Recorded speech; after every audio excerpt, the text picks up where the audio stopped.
তো হ্যালো বন্ধুরা, আজকে আমি একটা নতুন ভিডিও নিয়ে চলে এসেছি। ভিডিওটি শুরু থেকে শেষ পর্যন্ত সঙ্গে থাকুন।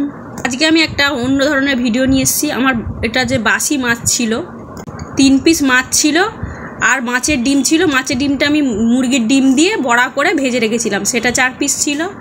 আর 2টো কাঁচকলা আর একটু আলু সিদ্ধ নিয়েছি, নিয়ে ওটাকে আমি একটা কোপ্তা কারি করব। বেশ কিছুটা পেঁয়াজ আর টমেটো নিয়েছি, বেশ কিছুটা রসুন বাটা, বা সঙ্গে জিরে, আদা, ধনে, শুকনো লঙ্কা, কাঁচা লঙ্কা বেটে নিয়েছি।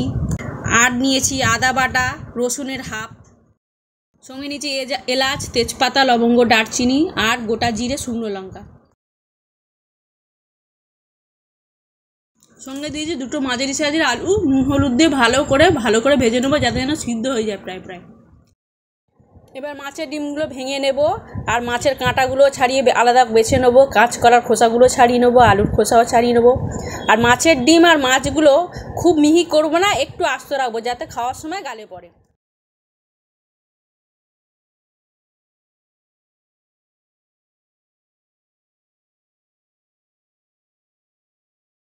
আমি এর মধ্যে এবারে 4 চামচ কর্নফ্লাওয়ার ব্যবহার করব।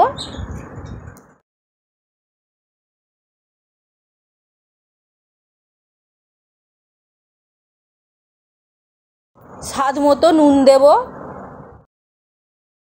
এবার একটু হলুদ দেব, 4 চামচের হাফ চামচ। আমি যে বাটা মশলাগুলো দেখিয়েছি তার থেকেই সব একটু একটু করে মিশিয়ে দেব। শেষে আমি একটু গরম মশলা ব্যবহার করেছি। সমস্ত উপকরণটা ভালো করে মেখে নেব। সময়টা প্রায় মাখা হয়ে গেছে।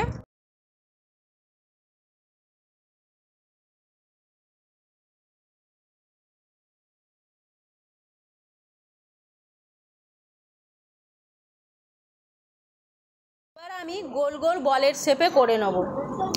আমি এক হাতে করেছি, আপনারা চাইলে 2 হাতেও করতে পারেন।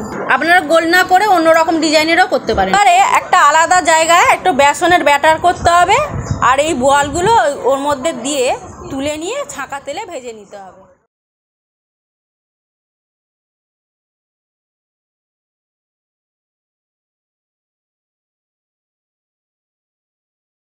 বলগুলো আমি সব বানিয়ে নিয়েছি, দেখুন। মাঝারি আঁচে ঢাকা দিয়ে আর নুন হলুদ দিয়ে আমি আলুটা ভেজে নিয়েছি, প্রায় ভাজা শেষের দিকে। এবার আমি আলুগুলো তুলে নেব। আপনারা চাইলে আলুটা বাদ দিয়েও করতে পারেন। আমাদের সব আলু খেতে ভালোবাসে, তাই জন্য আমি আলু দিয়েছি।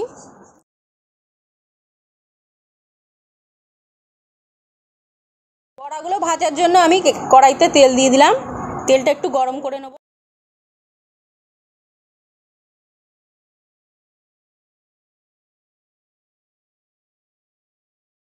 বেশি ঘন করার দরকার নেই, আমি একটু নুন দিয়ে গুলিয়ে নিয়েছিলাম, হলুদ দিয়েছিলাম। এবার ওই ব্যাটার থেকে তুলে নিয়ে আমি বড়াগুলো তেলের মধ্যে ছেড়ে দিচ্ছি।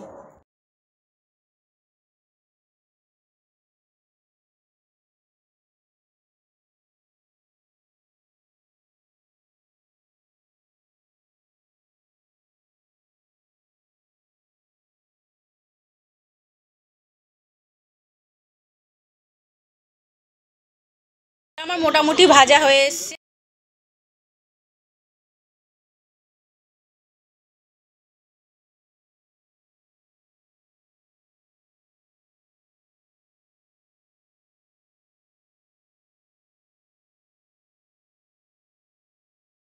বেসনের ব্যাটারটা এরকম হবে।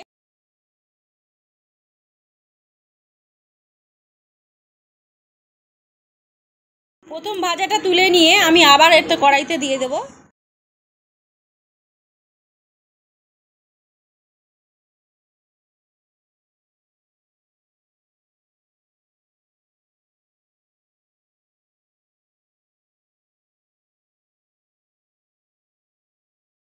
এই ভাজাগুলো হয়ে গেছে, আমি আবার তুলে নেব। এই বড়াগুলো খুবই টেস্টি হয়, তা আমি অনেকটাই তো করেছি, ওই জন্য বেশিটা তরকারিতে দেবো আর অল্প একটু ভাজা রেখে খাবো। ভাজাগুলো দারুণ লাগে খেতে।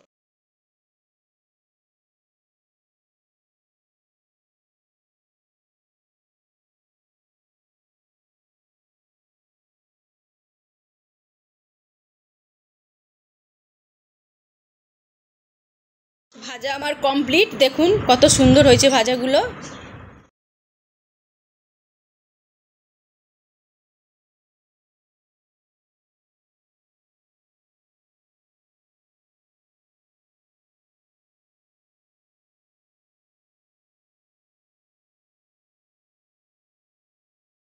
বড়ার তেলটা অনেকটা ছিল, তাই তুলে নিয়ে পরিমাণ মতো রেখে তারপরে ওই তেলের মধ্যে শুকনো লঙ্কা, জিরে, তেজপাতা, এলাচ, লবঙ্গ, দারচিনি ফোড়ন দিয়ে আর তেলের মধ্যে একটু চিনি অ্যাড করেছি। চিনিটাকে ভালো করে মিশিয়ে দেবো যেন পুড়ে না যায়।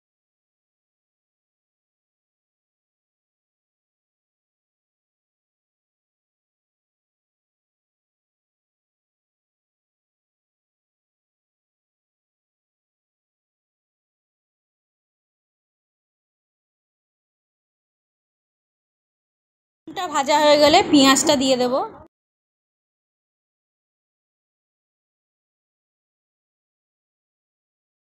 আমি টমেটো কুচিটা অ্যাড করে দেবো।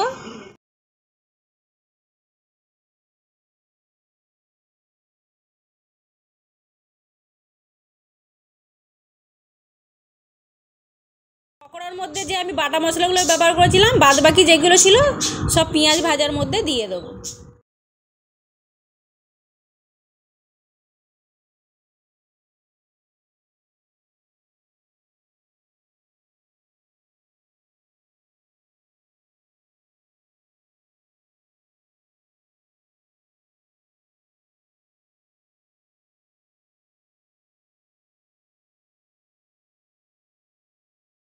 চামচের 1 চামচ হলুদ দিয়ে দেবো, আর একটু মশলার জল দেবো।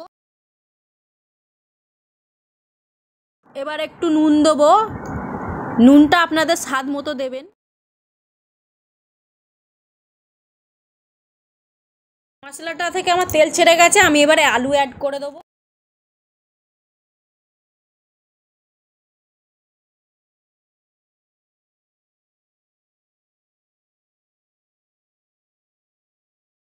তারপরে বেশ কিছুক্ষণ কষিয়ে নেওয়ার পরে মশলার জল, এমনি জল অ্যাড করব। কিছুক্ষণ ফোটার জন্য ছেড়ে দেবো। এবারে তরকারিটা দেখুন ফুটছে, আমি ওর মধ্যে বড়াগুলো দিয়ে দেবো। আমি কিন্তু আগে থেকে আলুটা ভালো করে ভেজে রেখেছিলাম, তাই সিদ্ধ হতে বেশি সময় লাগবে না। কোপ্তা দিয়ে কিন্তু বেশিক্ষণ ফোটানো যাবে না, তাহলে কিন্তু কোপ্তাগুলো ঘেঁটে যাবে। কোপ্তাগুলো খুব নরম হয়। আমি 1 চামচ গরম মশলা দিয়ে দেবো।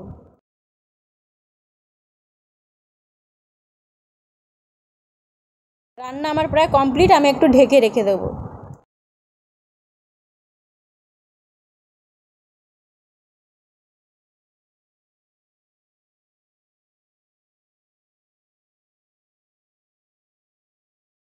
আমি কড়া থেকে খাবারটা নামিয়ে নেবো, কিন্তু একটু ঝোল রাখতে হবে, কেন পরে কিন্তু কোপ্তাগুলো পুরো ঝোল টেনে নিয়ে শুকনো হয়ে যাবে। তো বন্ধুরা, আজকের ভিডিওটা প্রথম থেকে শেষ অবধি দেখার জন্য অসংখ্য ধন্যবাদ।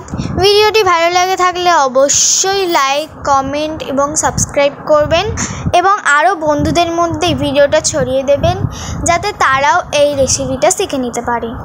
আর রান্নাটা এতটাই সুন্দর যে সবাই খেতে পারবে।